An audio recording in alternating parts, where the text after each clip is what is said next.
আজ আপনাদের একটা সত্যিকারের গল্প বলবো। গল্পটা হচ্ছে, যার বুকের মধ্যে ব্যথা নেই বা কষ্ট নেই, সে জীবনে সফলতা শিখরে পৌঁছতে পারে না। বুকের মধ্যে একটা চিনচিনি করে ব্যথা, কষ্ট যার থাকবে, সেই কষ্টকে শক্তিমান করো ধীরে ধীরে, এবং সেই শক্তি একদিন আপনার সাফল্যকে এনে দেবে। একটি উদাহরণ দেবো। উদাহরণটা হচ্ছে বিহারের একটি প্রত্যন্ত গ্রামে, পাহাড়ি এলাকায়। অনেকেই নাম হয়তো শোনেননি, দশরথ মাঝি। উনি, উনার স্ত্রী একদিন অসুস্থ হয়ে গেল কোনো কারণে। উনি পড়ে গেলেন, উনার পায়ে ভীষণ লেগেছিল, তারপরে উনার বুকেও লেগেছে।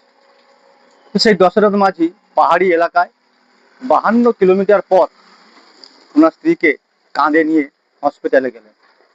হসপিটালে যাওয়ার পরে ডাক্তারবাবু বললেন যে একটু দেরি করে ফেললেন, একটু আগে হলে আমরা বাঁচাতে পারতাম।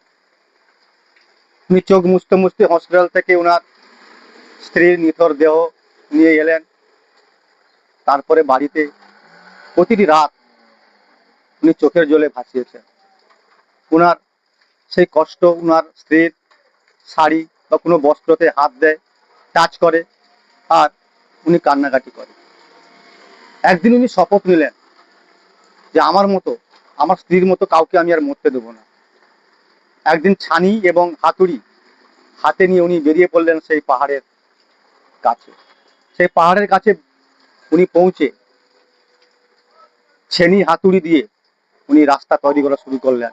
1959 থেকে 1979, 20 বছর ধরে উনি সেই রাস্তাটি একা তৈরি করেছেন।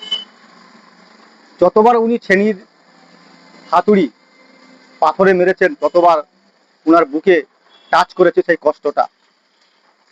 ভারত সরকার উনাকে পুরস্কৃত করেছেন।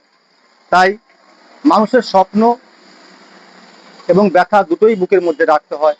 স্বপ্ন এবং ব্যথা শক্তিমান হয়ে আপনার সাফল্য এনে দেবে এবং সফলতার শিখরে পৌঁছে দেবে।